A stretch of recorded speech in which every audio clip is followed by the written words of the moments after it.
Okay. Hi Vikings, it's me, Mrs. Reynolds. I am your librarian, and welcome to our very first 5 Friday. And what that means is that each Friday I'm going to read you the first 5 pages or so of a novel that is in our collection. So the first one that I'm going to be starting with is The Candymakers, and it is by Wendy Mass. And on the back, the teaser says, at the Life is Sweet Candy Factory, Logan, Miles, Daisy, and Philip are about to compete in the national candy making competition of a lifetime. Who will make a candy more delicious than the oozing Crunchorama or the neon yellow lightning chew? The contestants face off in a battle of wits and sugar, but soon they realize that things are not what they seem, and they find themselves in a candy-filled world of surprises, suspense, and mouth-watering creations. So let's see about the 5 or so first pages. So we have this title page, Candymakers. And so Wendy Mass dedicated this book to her mom. She says, for my mom, who never kept candy in the house, thus ensuring I ate it every chance I got. This page. Congratulations, future candy makers. You have been accepted to compete in the annual New Candy Contest, sponsored by the Confectionery Association. The following participants from Region 3 will report to the Life is Sweet Candy Factory 2 days prior to the contest.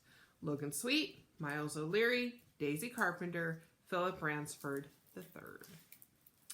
Breaking news from the Spring Haven Herald.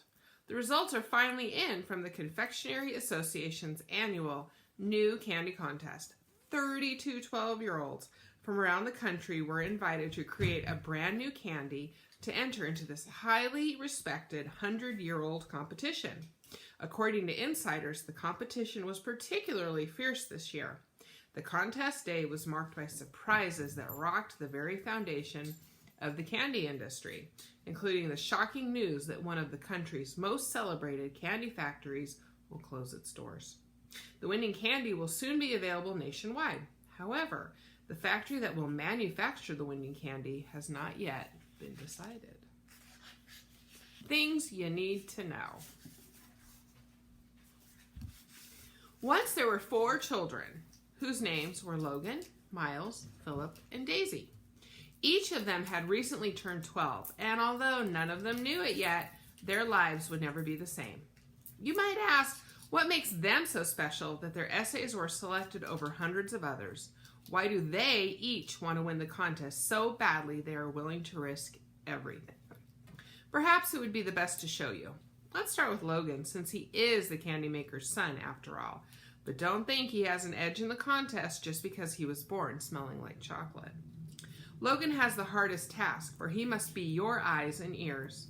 Pay close attention to what he tells you about the others and himself, and what he doesn't.